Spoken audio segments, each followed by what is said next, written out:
हरे Krishna. Gita wisdom series में आप सभी का स्वागत है। इस पूरे सेक्शन में दूसरे अध्याय में हम देख रहे हैं कि पूर्ण पुरुषोत्तम भगवान श्री कृष्ण एक एक करके अर्जुन के सभी जो भी मसले हैं, जो भी उनके प्रश्न हैं, उन सभी प्रश्नों का उत्तर दे रहे हैं, सभी क्वेश्चंस का आंसर दे रहे हैं और धीरे धीरे हमको भी मार्ग बतला रहे हैं कि किस प्रकार से ऐसे परिस्थिति में व्यक्ति आ जाए तो उन सब के प्रश्नों का उत्तर कैसे व्यक्ति को प्राप्त करना है। 40th श्लोक में हमने देखा, नेहा विक्रमिनाशोस्ति प्रत्यवायो न विद्यते स्वल्पमप्यस्य धर्मस्य त्रायतो महतो भयत्। छोटा मोटा भी वगैरह आध्यात्मिक प्रगति इस मार्ग में करे तो उस व्यक्ति का सबसे बड़ा भय से उसकी रक्षा हो सकती है और ये कार्य करते वक्त कोई नुकसान नहीं है, डिस्ट्रक्शन भी नहीं होता है और डिक्रीज भी नहीं होता है, तो ये कार्य क्यों ना करें। इसी को श्री कृष्ण आगे लेके जाते हैं और हम देखते हैं कि कैसे इस जगत में जिस व्यक्ति के पास बुद्धि होता है वो बहुत आकर्षित करता है। साधारणतः विश्वनाथन आनंद हो, कैपरिस्को हो या बड़े बड़े लोग जो वैज्ञानिक है, या स्टीव जॉब्स क्यों आकर्षित करता है आपको, बिल गेट्स क्यों आकर्षित करता है आपको, बुद्धि के द्वारा। ऑफकोर्स वो धनी हुए, श्रीमंत हुए, वो दूसरी बात है, परंतु बुद्धि है। और उनके बुद्धि भी कैसा है, वन पॉइंटेड इंटेलिजेंस है, फोकस क्लियर है, एकदम क्लियर फोकस है। हर क्षेत्र में हम देखते हैं किसी को भी कोई भी क्षेत्र में प्रगति करनी है, the main thing, the first thing, the main thing and the only thing is determination. दृढ़ता किसी के पास हो, और दृढ़ता या determination is a sign of intelligence, one pointed intelligence. जिस व्यक्ति का क्लियर कट विजन हो कि उसे क्या प्राप्त करना है, उसे और अन्य जगहों पर देखने की आवश्यकता नहीं पड़ती है। और हम देखते हैं जिस व्यक्ति का डिटर्मिनेशन या बुद्धि एक जगह पर नहीं है, केंद्रित नहीं है, वो बहुत बिखरा हुआ रहता है। और ये हर क्षेत्र में लगता है। कृष्ण क्या कहते हैं इसके बारे में मैं उस पर आऊँगा, परंतु उसके पूर्व हम देखते हैं कि अगर स्पोर्ट्स के फील्ड में भी देखोगे, सपोज फॉर एग्जांपल एथलेटिक्स ले लो। अगर किसी व्यक्ति को अच्छा एथलीट बनना है, गोल्ड मेडल प्राप्त करना है ओलंपिक्स में, फॉर सिंपल एग्जांपल मेरा favourite sports star Usain bolt का उदाहरण ले लो। तो यूसेन बोल्ट जब गाइन मिल्स के पास जाते हैं 2004 के एथेंस में हारने के बाद और 2008 बीजिंग में वो जीतना चाहते हैं, तो वो ये नहीं कहते कि मुझे ना 2004 का रिकवरी करना है, तो मुझे क्या है ना कि 1500 मीटर भी भागना है, 800 मीटर भी भागना है, 400 मीटर भी भागनी है, लॉन्ग जंप भी कर लेता हूँ, ट्रिपल जंप भी कर लेता हूँ, हाई जंप भी कर लेता हूँ, 110 मीटर्स हर्डल्स भी भागता हूँ, 400 मीटर हर्डल्स भी भागता हूँ। इस प्रकार से क्या है, मेरा पूरा रिकवर हो जाएगा और 8-10 मेडल्स एक साथ आ जाएंगे। कोई व्यक्ति ऐसा जीता ही नहीं है। तो आपको क्या लगता है, गाइल मिल्स कहेंगे वाह वाह वाह कितना बुद्धिमान शिष्य है मेरा, आओ हुसैन आओ, मैं तुमको सिखाता हूँ कि किस प्रकार से 12-12 प्रतियोगिताओं में पार्टिसिपेट करते ओलंपिक्स में। ओलंपिक्स में क्वालिफाई होना किसी राष्ट्र से, उसके बाद उसके ओलंपिक्स के फाइनल तक पहुंचना और कुछ मेडल प्राप्त करना एक इवेंट में भी बहुत मुश्किल का कार्य है। इतने सारे इवेंट कैसे कर सकता है। क्रिकेट फील्ड में अगर किसी को क्रिकेटर बनना है तो उसको डिसाइड करना पड़ता है कि क्या मुझे बैट्समैन बनना है, क्या मुझे बॉलर बनना है, क्या मुझे ऑलराउंडर बनना है, क्या मुझे विकेट कीपर बनना है। अगर बैट्समैन बनना है तो आजकल के दृष्टिकोण से तो हमको ये भी विचार करना, क्या मुझे लिमिटेड ओवर्स का क्रिकेटर बनना है, क्या मुझको 5 डे क्रिकेट का टेस्ट मैच का क्रिकेटर बनना है। फिर लिमिटेड ओवर्स में भी डिसाइड करना पड़ता है कि क्या मुझे T20 का स्पेशलिस्ट बनना है, क्या 50 ओवर्स की गेम खेलनी है। और उसके बाद भी अगर व्यक्ति ये भी डिसाइड कर ले कि मुझे बैट्समैन बनना है तो कहाँ पर खेलना है, किस पोजीशन पर खेलना है, ये भी डिसाइड करना पड़ता है। इतना ही नहीं, अगर समझो उसे बॉलर बनने की इच्छा है तो बॉलर के दृष्टिकोण से भी उसको विचार करना पड़ता है कि पेस बॉलर बनना है, क्या मीडियम पेसर बनना है, लेग स्पिन करनी है, ऑफ स्पिन करनी है, रिस्ट से स्पिनिंग करूंगा या पिच से स्पिन करूंगा, या चाइना मैन बनूंगा कुलदीप पांडे जैसा, या रिस्ट स्पिनर बनूंगा मैं शेन वॉर्न की तरह, या मैं केवल लाइन एंड लेंथ डालने वाला बॉलर बनूंगा अनिल कुंबले की तरह, जहाँ पे ज़्यादा स्पिन नहीं होता है पर लाइन एंड लेंथ इतना कड़क है कि LBW के बहुत सारे चांसेस क्रिएट करते थे वो। तो इस प्रकार से व्यक्ति को निर्धारित करना पड़ता है, वन पॉइंटेड इंटेलिजेंस रख के, बुद्धि को एक दिशा में रखकर पूरे दृढ़ता के साथ क्या प्राप्त करना है भैया मुझे। और जब तक वो व्यक्ति इस प्रकार से न फोकस रखे तो कुछ प्राप्त नहीं होता है। फुटबॉल में कोई व्यक्ति कह नहीं सकता है कि आज मैं डेविड बेकम की तरह मिडल में खेलूंगा, कभी कभी मैं गोलकीपिंग भी कर लूंगा ओलिवर खान की तरह, फिर कभी कभी मैं डिफेंस भी कर लूंगा वियरी की तरह, और मैं कभी कभी क्या करूंगा, फ्री किक भी लूंगा रोबर्टो कार्लोस की तरह, और मुझे जोश आ गया तो मेसी, रोनाल्डो, क्रिस्टियानो रोनाल्डो या नेमार की तरह आगे जाकर स्ट्राइक भी करूंगा, गोल भी करूंगा। सब व्यक्ति नहीं कर सकते हैं। तो इसी प्रकार बुद्धि उसे कहा जाता है जो कृष्ण हमको बतलाएंगे। वह कहते हैं व्यवसायत्मिका बुद्धिर एके है कुरुनंदना बहुशाखा ही अनंतश्च बुद्धेयो अव्यवसायिनाम। One pointed attention is a sign of good intelligence. एक फोकस करके व्यक्ति जब कार्य करता है तब कुछ प्राप्त कर सकता है जीवन में। हमारे इंटरेस्ट बहुत सारे हो सकते हैं, मुझे ये भी अच्छा लगता है, मुझे वो भी अच्छा लगता है, मुझे ये भी अच्छा लगता है, ठीक है, परंतु आपका एनर्जी उस पर नहीं जाना चाहिए। और एक बात वास्तविक आपको समझना होगा, उदाहरण अगर समझिए कोरोना के मेडिसिन जो कह रहे पतंजलि जी आ गया है या जो भी है, जनवरी फरवरी तक आप फ्री हो जाओ, कोरोना सब निकल जाए, तो आप सूटकेस पैकिंग करोगे, चलो नीलगिरी जाते हैं, चलो मसूरी जाते हैं, चलो हम एक काम करते हैं कश्मीर में जाते हैं, मैंने सुना है अभी वहाँ पर थोड़ी शांति है, नहीं तो दक्षिण की ओर ऊटी में जाते हैं, कहीं तो जाते हैं, घूम फिर कर आते हैं।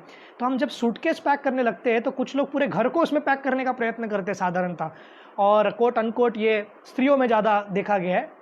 परंतु जब वो पैकिंग करना प्रारंभ करते हैं, सब सामान डालने का प्रयत्न करते हैं, तो हमको ये देखने की आवश्यकता है कि आप कितना भी क्यों ना करें, पूरे सामान को घर का सूटकेस में नहीं डाल सकते। वैसे ही हमारे पास दिन में या सबके पास केवल 24 घंटा है, हमारे मन में बहुत सारे विचार होंगे कि मुझे ये करना है, मुझे वो करना है, पर हम सब कुछ नहीं कर सकते। इस वास्तविकता को समझना ही बुद्धिमान व्यक्ति का लक्षण है। तो हम क्या करेंगे, हमको सबसे इम्पॉर्टेंट जो कार्य है वो पहले करेंगे। और वो कैसे कर सकते हैं? When good seems better than the best। हमारे जीवन में बहुत सारे बेस्ट कार्य हो सकते हैं, वो हमको लगता होगा ये करना बहुत ज़रूरी है, पर आज वो फिट हो रहा है क्या, उसे हम फिर कभी ले सकते हैं। अभी हमारे लिए सबसे महत्वपूर्ण कार्य क्या है? एज ए स्टूडेंट सबसे महत्वपूर्ण कार्य होगा कि आपका एग्जाम है, आप पढ़िए, बाकी सब चीज़ें आ सकती है बाद में। और उसी प्रकार हर व्यक्ति के जीवन में हम देखते हैं कि अलग अलग दृष्टिकोण से अलग अलग समय पर ये हो सकता है। तो कृष्ण यहाँ पर कह रहे व्यवसायत्मिकार बुद्धिर एक है कुरुनंदना। वन पॉइंटेड अटेंशन जिस व्यक्ति का होता है, और वो कुरुनंदना बार बार बता रहे, उनको याद दिलाने का प्रयत्न कर रहे हैं कि आप कोई साधारण कुल के नहीं हो, कुरु राजा के हो, कुंती के पुत्र हो, प्रथा के पुत्र पार्थ हो, ये सब भरत ऋषभ हो। ये सब बार बार बताने का उद्देश्य क्या है कि आप जान लो कि आपका लीनेज कहाँ से है, आप जान लो कि आप किस फैमिली को बिलोंग करते हो और कहाँ से हो, और ये जानने के बाद आप उत्तम कार्य कर सकते हो। और हमने देखा, एक उदाहरण हमको मिला है इसका व्यवसायत्मिका स्तर पर। गलवान वैली में जो हुआ, वहाँ पर एक सरदार जी थे 23 साल के, जो बिहार रेजिमेंट के साथ गए थे। उन्होंने 12 चीनी लोगों को मारा, केवल 23 साल के व्यक्ति था, अपने प्राण को निछावर कर दिया, रिज में ढकेल दिया था 4 सैनिकों को अकेले, खुद के खुले हाथों से, ना अस्त्र न शस्त्र, केवल मुक्कों से गला दबाकर मार मार कर 12 लोगों को समाप्त किया। बैलेंस चला गया उनका ये 23 साल युवा का, और वो गिर गया फिर वो उस रिज में, और उनके वीर गति को प्राप्त हो गए। तो अब क्या देखते हैं, when good seems better than best. Best जीवन क्या होता? शांति से पीछे खड़े रहो, बिहार रेजिमेंट का काम है, लड़ने दो बाकी सीनियर्स को। मैं तो 23 साल का छोटा सा अभी आया हुआ इंसान हूँ, देख लेंगे सीनियर्स, मैं थोड़ा साइड में लड़ता हूँ या कम इससे लड़ता हूँ या जाता ही नहीं हूँ, ये प्रकार सोच सकता था वो। परंतु लंबा जीने का विचार नहीं किया, जो भी जीऊंगा अच्छा जीऊंगा और देश की रक्षा के लिए जीऊंगा, और उस प्रकार उन्होंने प्राण को निछावर कर दिया। तो हम देखते हैं कि स्पोर्ट्स के स्तर में क्यों ना हो, या अन्य कोई भी दृष्टिकोण के स्तर में क्यों ना हो, जब वन पॉइंटेड इंटेलिजेंस हो, पूरे बुद्धि का उपयोग हम करें, जो गोल को हमको परस्यू करना है, वो व्यक्ति वो पूर्ण प्रकार से प्राप्त कर सकता है। Those who commit to nothing are distracted by everything. जो व्यक्ति के जीवन में किसी भी चीज़ के लिए कमिटमेंट नहीं है, उसको विचलित करना, उसको मार्ग से हटाना, ये कोई बहुत बड़ा काम नहीं है। तो हमको हमारी कमिटमेंट बनानी होगी कि किस प्रकार से हम विद्यार्थी के स्तर पर हो या नागरिक के स्तर पर हो या पुरुष हो, स्त्री हो, माता हो, पिता हो, जो भी हम ड्यूटीज़ कर रहे हैं उसको ठीक प्रकार से करेंगे। और उसके साथ ही हमारा सबसे बड़ा ड्यूटी जो स्पिरिचुअल लेवल है कि हम भगवान श्री कृष्ण के दास है। नित्यो नित्यानाम चेतनाम एको बहुनाम विद्यति ही कामान। हम सब जो इतने प्रकार के आत्माओं को पूर्ण पुरुषोत्तम भगवान श्री कृष्ण निर्माण किया है, हम उनके अंश है, विभिन्नांश है, उनकी सेवा करना हमारे जीवन का मुख्य कार्य है। श्रील प्रभुपाद नीचे के 2 शब्दों पर ज़्यादा फोकस नहीं करते हैं, बहुशाखा ही अनंतश्च पे और बुद्धे और व्यवसायी नाम पर ज़्यादा फोकस उनका परपट में तात्पर्य में है। व्यवसायत्मिका बुद्धिर एक है कुरुनंदन। तो स्पिरिचुअल सर्कल में हम व्यवसायत्मिका कैसे हो सकते हैं, कैसे हमारा वन पॉइंटेड इंटेलिजेंस हो सकता है? उसका मार्ग है कि जब हम क्लियर रहे हमारे डिज़ायर्स के प्रति और इंद्र तृप्ति के प्रति जो हमारा आकर्षण है वो हमारा धीरे धीरे कम होना चाहिए। और उसके लिए मार्ग क्या है? जब व्यक्ति आध्यात्मिक दृष्टिकोण से साधना करेक्टली करे। जो हमको दिया गया मार्ग है शिल प्रभुपाद द्वारा, वेदर इट इज़ रीडिंग शिल प्रभुपाद्स बुक्स, चैंटिंग हो, अन्य चीज़ें हो, उसको सीरियसली करने की आवश्यकता है। और श्रील प्रभुपाद बतलाते हैं जो भी व्यक्ति सीरियस कौन भक्त है, one who knows the purpose and urgency. वो कार्य जो भी व्यक्ति करता है उसका पर्पस क्लियर होना चाहिए, ध्येय क्लियर होना चाहिए, क्या किस लिए कर रहा हूँ, क्यों कर रहा हूँ, और अर्जेंसी होना चाहिए। पर्पस क्लियर मतलब आपको पूरी क्लैरिटी है, और अर्जेंसी मतलब तुरंत चाहिए। वो था ध्रुव महाराज में, जो वन पॉइंटेड इंटेलिजेंस और डिटर्मिनेशन का प्रतिनिधित्व करते हैं। कम आयु का, अल्प आयु का बच्चा अपने दादाजी से भी ऊंचा राज्य चाहता था। उत्तनापाद के पिता स्वयंभु मनु, स्वयंभु मनु के पिता हमारे ब्रह्मा जी, और ब्रह्मा जी के ऊपर का राज्य चाहते थे, जो कि संभव नहीं है, वो आध्यात्मिक जगत ही होगा, क्योंकि ब्रह्मलोक इस 14 लोकों में सर्वश्रेष्ठ लोक है। परंतु उनकी पूर्ण प्रकार से इच्छा थी और वो प्राप्त करने का उनका ध्येय भी था। उन्होंने तपस्या की, पृश्नि गर्भ आए, उनको आशीर्वाद दिया। और ध्रुव जो तारा हम देखते हैं, पोलस्टर, जिसके बारे में हम पढ़ते भी है, देखना भी पसंद करते हैं, वो ध्रुव का लोक है, ध्रुव महाराज का लोक है। वहाँ पर विष्णु जी स्वयं विराजमान है, इस भौतिक जगत में है। उन्होंने इम्पॉसिबल को पॉसिबल कर दिया। इस भौतिक रेल में भी आध्यात्मिक वो वर्ल्ड है, वो कांस्टेंट है, और वहाँ पर सेवा करते हैं श्री विष्णु जी का। ध्रुव महाराज यहाँ पर हम देखते हैं एक सुंदर उदाहरण। परंतु 42nd और 43rd में अब क्या कर रहे कृष्ण पता है, एक कॉन्ट्रास्ट दे रहे। कोई भी प्रोडक्ट्स जब सेल करता है व्यक्ति, जो भी मार्केटिंग कंपनी है, वो दो चीज़ करती है। एक तो अपने प्रोडक्ट्स के बारे में अच्छे से विज्ञापन करते हैं, और दूसरों में क्या कमी है उसको बताने का प्रयत्न करते हैं, और नीचे ऊपर करने का प्रयत्न चलता रहता है। तो उसी प्रकार से कर्म कांड के बारे में वर्णन किया 37 में कि स्वर्ग मिलेगा आपको। अब वो कंपेयर कर रहे हैं कि भक्ति को सर्वश्रेष्ठ, भक्ति या यहाँ पर एटलीस्ट स्पिरिचुअलिटी को सर्वश्रेष्ठ बता रहे हैं। और इस प्रकार से वो कह रहे हैं कि स्वर्ग जाना, स्वर्ग में रहना और अच्छा जीवन प्राप्त करना ये कोई उत्तम कार्य नहीं है। वो कहते हैं कि वेदवाद रथ, जो 42nd और 43rd में है, मैं जिसमें बता रहा हूँ कि किस प्रकार से वो बतलाते हैं कि वेदवाद रथ, जिनका मेन फोकस यही है, वेदों में फ्लावरी लैंग्वेज है, अर्थात पुष्पितम वाचम। फ्लावरी लैंग्वेज का अर्थ क्या है, हम देखते हैं कि बहुत बार लोग अपना काम कराने के लिए किस प्रकार से मीठा मीठा बात करके आपसे काम करा लेते हैं। उसी प्रकार वेद क्या करता है, वेद का एक होलिस्टिक पर्सपेक्टिव जानने का प्रयत्न करो। वेद को निर्माण किया गया है नास्तिक से नास्तिक व्यक्ति, या जिस व्यक्ति को कोई भी रुचि नहीं है, वो पहले आकर्षित तो हो जाए, वैदिक फोल्ड में आ जाए। तो आकर्षित करने के लिए 4 वेद लिखे गए, और उसमें अधिकतर बार कर्मकांड का ही वर्णन है। स्वर्ग कैसे प्राप्त कर सकते हो, चंद्र कैसे प्राप्त कर सकते हो, इंद्रलोक कैसे प्राप्त कर सकते हो, पिता कैसे बन सकते हो, माता कैसे बन सकते हो, अच्छे संतान कैसे प्राप्त कर सकते हो, महाराणा प्रताप और शिवाजी महाराज जैसा पुत्र कैसे प्राप्त कर सकते हो। उदाहरण दे रहा हूँ, ये महाराणा प्रताप और शिवाजी महाराज का वर्णन शास्त्रों में नहीं है, परंतु हम देखते हैं कि इस प्रकार तेजस्वी पुत्र हम कैसे प्राप्त कर सकते हैं, ये सब वेदों में दिया गया है।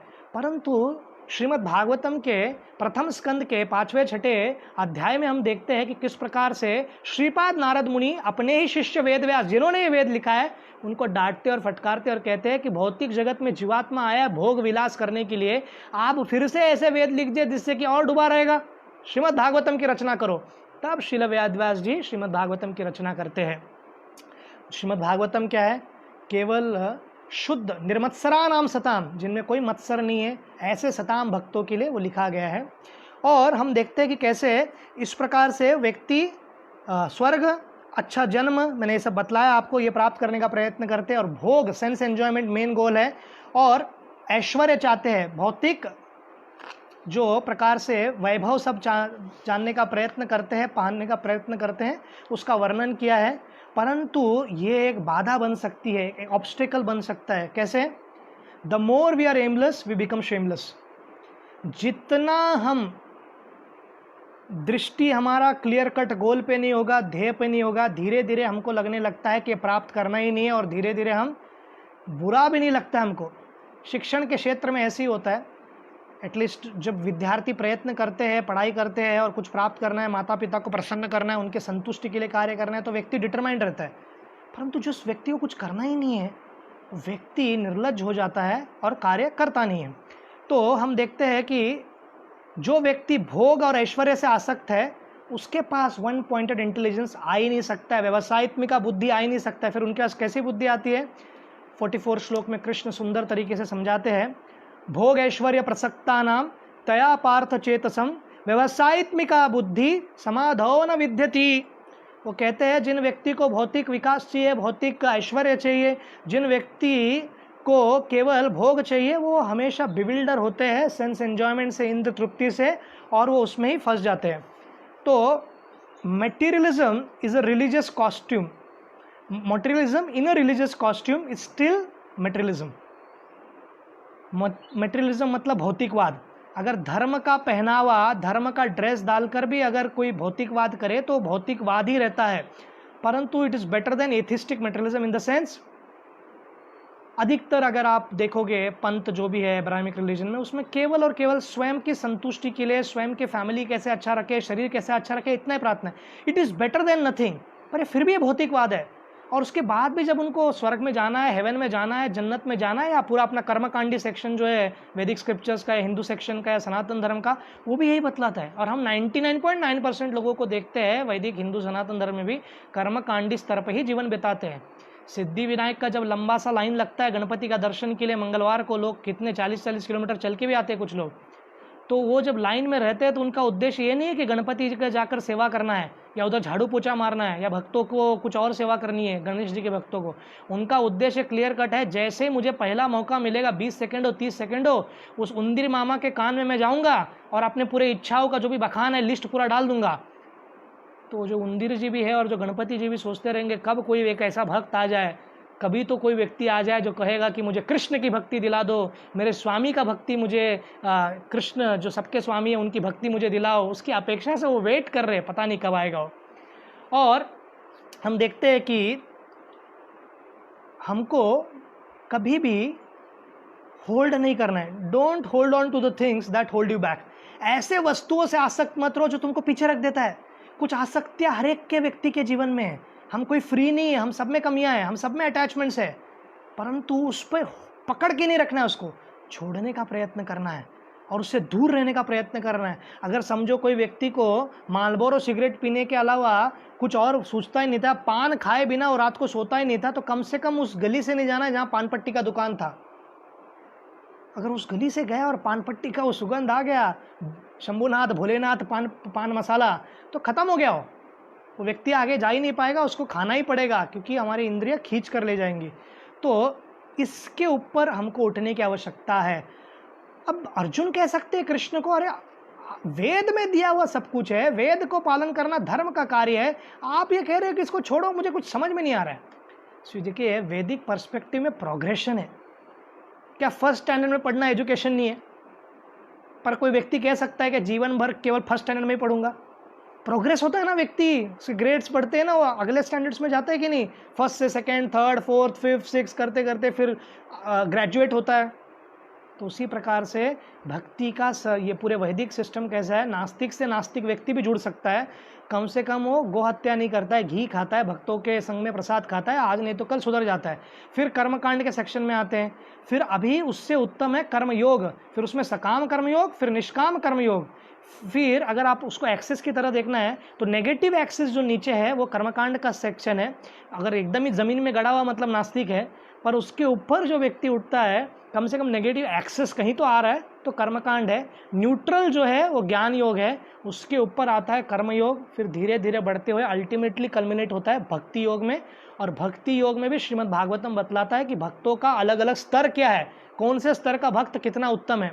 ठीक है, तो इस प्रकार से हमको इस वैदिक कर्मकांड या इस जो 3 गुण है उसके ऊपर उठने की आवश्यकता है। कोई व्यक्ति ये नहीं कह सकता है कि मैं इन 3 गुणों में फंसा हूं, इसके बाहर कैसे निकलूं, मुझसे तो ये होगा नहीं। तो कृष्ण कहते हैं त्रैगुण्य विषय वेदा निस्त्रैगुण्य भव अर्जुन निर्द्वंदो नित्य सत्वस्तो निर्योग क्षेम आत्मवान। त्रैगुण्य विषय वेदा, वेदों में क्या है, 3 गुणों को ऊपर ज़्यादा वर्णन है, खास करके वेदास में। उपनिषद में स्पिरिचुअलिटी प्रारंभ होता है, इम्पर्सनलिज्म एस्पेक्ट को ज़्यादा फोकस है, परंतु श्वेतेश्वेतर उपनिषद, मुंडक उपनिषद, ईसो उपनिषद, ऐसे कुछ सैकड़ों डजनों उपनिषद है जिसमें पर्सनल एस्पेक्ट को भी ज़्यादा फोकस किया गया। और श्रील प्रभुपाद ने ईसो उपनिषद पे कमेंट्री लिखी है, आप सब ये किताब पढ़ सकते हैं। निस्त्रैगुण्य भव अर्जुना, परंतु इसके ऊपर उठने की आवश्यकता है, इन गुणों के ऊपर उठो अर्जुन। और इसके ऊपर उठने का मार्ग क्या है, निर्द्वंदो नित्य सत्वस्तो। प्योर स्पिरिचुअल स्टेट में जब आओगे तो नित्य सत्वस्तो मतलब क्या, सतोगुण टेक ऑफ का एक रनवे है, पर टेक ऑफ में प्लेन हमेशा नहीं रहता है ना। दुनिया का जितना भी एयरपोर्ट बनाया गया है और उसका रनवे बनाया है, वो केवल प्लेन का पार्किंग के लिए नहीं बनाया है, टेक ऑफ लेकर डेस्टिनेशन पे जाने के लिए बनाया गया। केवल वहाँ पे रुकने के लिए कोई भी रनवे नहीं बनाया विश्व में आज तक। ऑफकोर्स बहुत सारे कोरोना के समय पे इंटरनेशनल फ्लाइट्स वही कार्य कर रहे हैं, परंतु जब नॉर्मल सिचुएशन में तो चलता रहता है।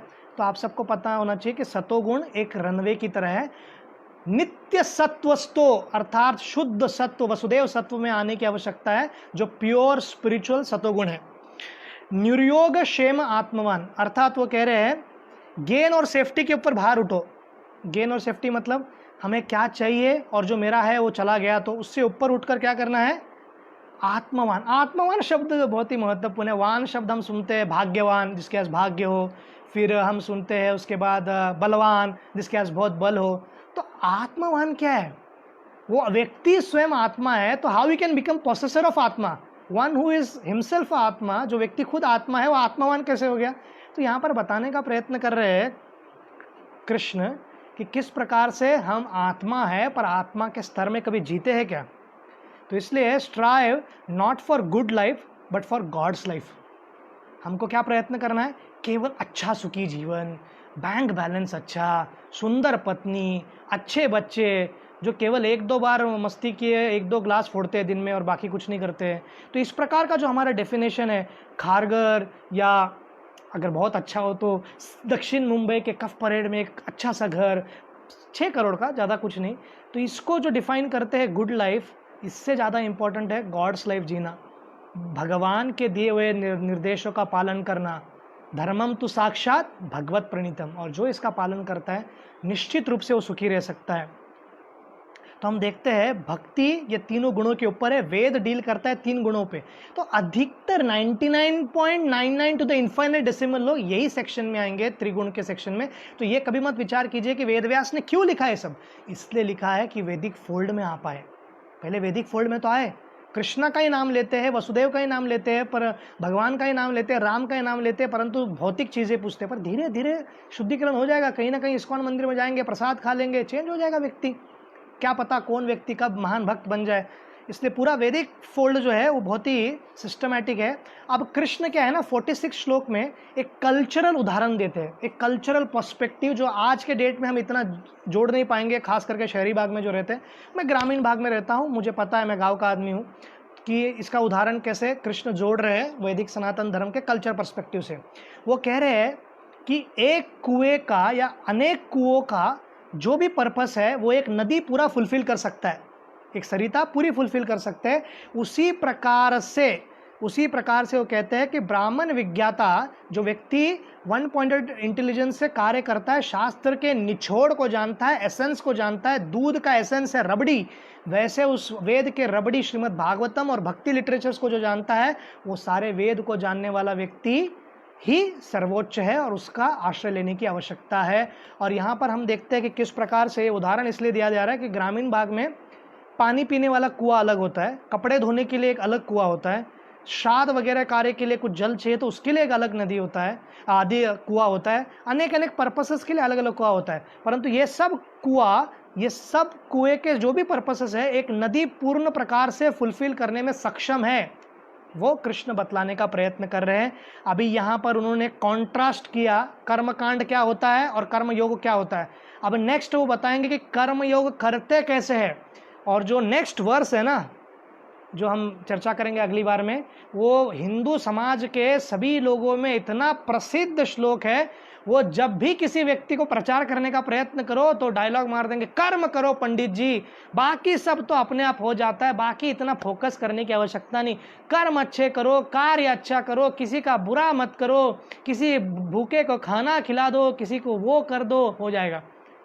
देखिए, सहायता करना, शारीरिक स्तर पे आइडेंटिफाई करना कि मैं इस देश का हूँ, उत्तम है। देश के लिए सेवा करना उत्तम है। केवल लेजी बम्प बन के बेड में सिर्फ खा रहा है, पी रहा है, सो रहा है, ये बहुत तथाकथित कहेगा कि मैं अपने दुनिया में मस्त हूँ। तो हीरो को डिफाइन करने की आवश्यकता है। हीरो का डेफिनेशन ना कि बॉलीवुड एक्ट्रेस या कोई भी उड़, दुनिया का जितना भी उड़ हो या उड़ ना हो, जो भी फिल्म इंडस्ट्री हो, उन सब के फिल्म इंडस्ट्री के लोग कलाकार है, एंटरटेनर है, उनको आप रेस्पेक्ट कीजिए, परंतु हीरो कौन होते हैं? अगर देश के पर्सपेक्टिव में देख रहे हैं, जो गलवान वैली में प्राण दे दिया अपना, जो सुबह शाम मेहनत कर रहे, पुलिस है जो भी है या हॉस्पिटल के स्टाफ्स है, जो अपने प्राण को दाव पर लगाकर, एक माता का मैंने फोटो देखा था जो गर्भवती थी 6 महीने का, फिर भी 3 महीने से सेवा कर रही हो। She just give birth to a kid, a baby. तो इसलिए हम देख रहे हैं कि ये लोग रियल हीरोज है। बाकी सब ठीक है, खान्स एंड ऑल्स एंड दोस्त, परंतु रियल हीरो कौन है वो ज़रूरी है। और वैदिक पर्सपेक्टिव से हम देख रहे हैं कि महाभारत के हीरो अर्जुन है, पर हीरो ऐसा बता रहे हैं कि मैं कंफ्यूज्ड हूँ, और इसलिए हमको सदैव याद रखना है, once whose mind is crowded his intelligence is always clouded by डायलमास।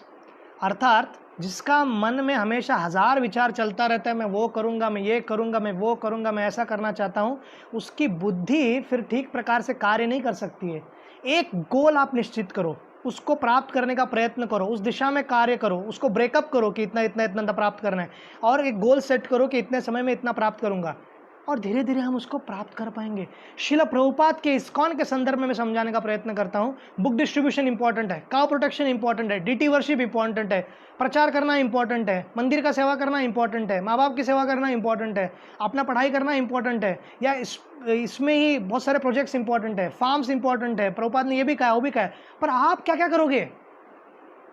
तो बुद्धिमान व्यक्ति वो है कि अपने वर्ण और आश्रम को समझे, पर कलयुग में इतना मिक्स है कि वो समझ ना पाए।